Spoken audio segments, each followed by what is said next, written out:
One of my grand aunts who had a cow, all cows had names at one time, okay? This cow was called Lakshmi, very dear to her. At the age of 84 or 85, my grand aunt passed away.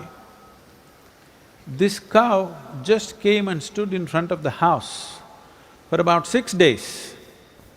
Never ate anything, drank anything and died right there after 6 days.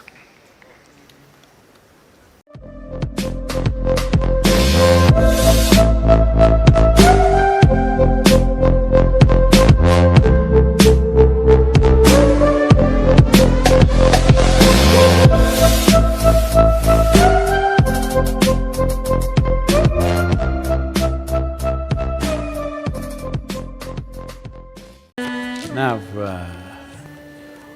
see, the problem is, today you move into an apartment which is on your 10th floor and you're far removed from the earth and you have no sense of how things work on the land.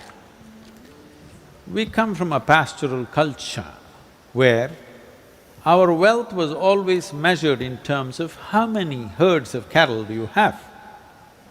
You just look back at the time of Mahabharata and other thing, they're always talking about herds of cattle. How many cattle did you have? This is the wealth.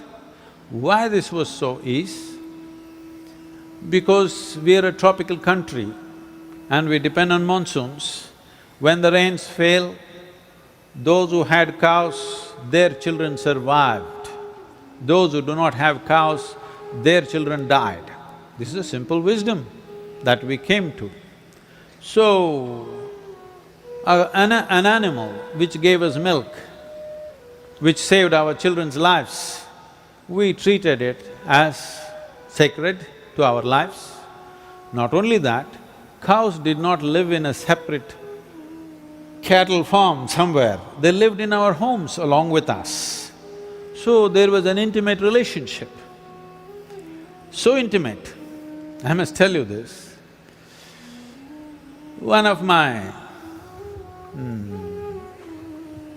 grand aunts who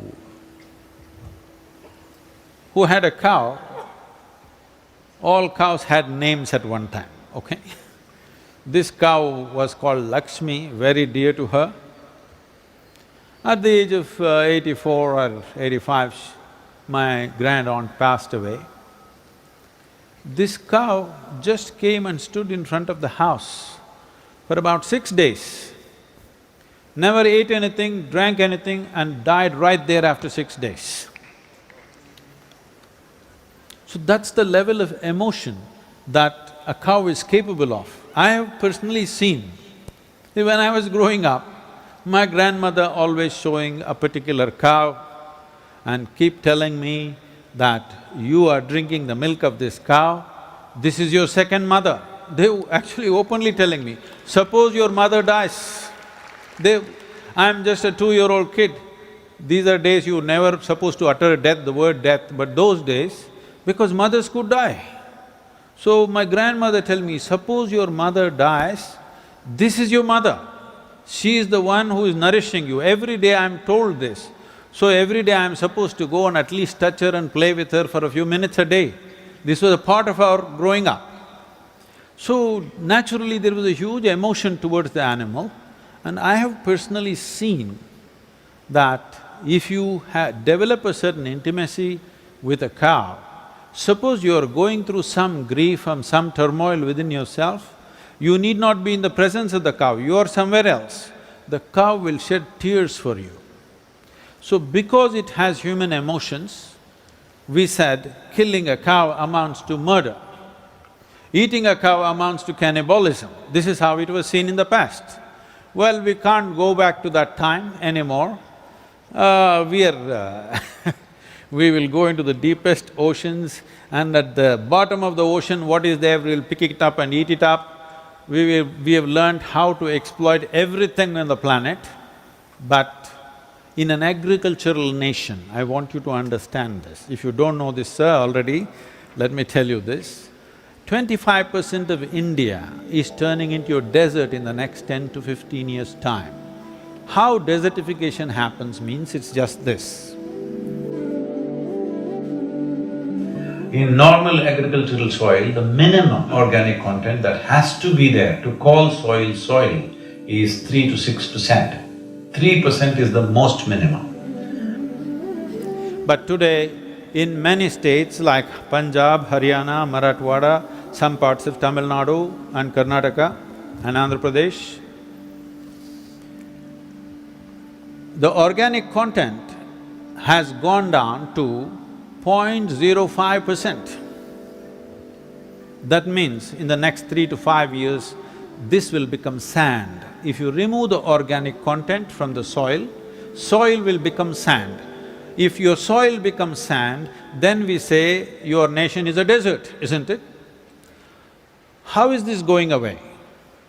I don't know, young educated people should be thinking about these things, for unfortunately we not doing this. See, you take 1 acre of land. If you take 1 acre of land, if you grow, let us say, 2 tons of some crop, what you have removed is 2 tons of topsoil.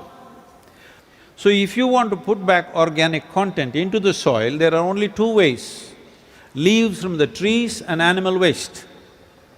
Trees are already gone long time ago, animals you want to eat it up.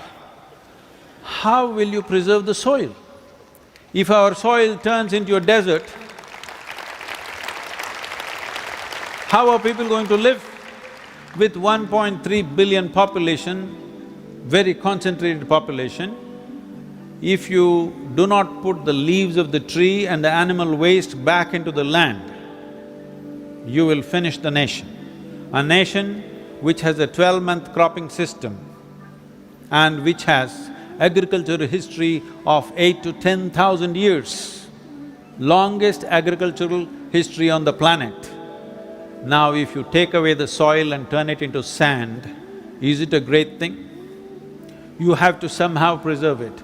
At some point at some point in near future, we have to come to this.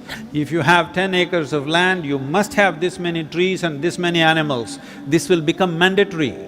If it doesn't become mandatory, there will be no soil left in the nation.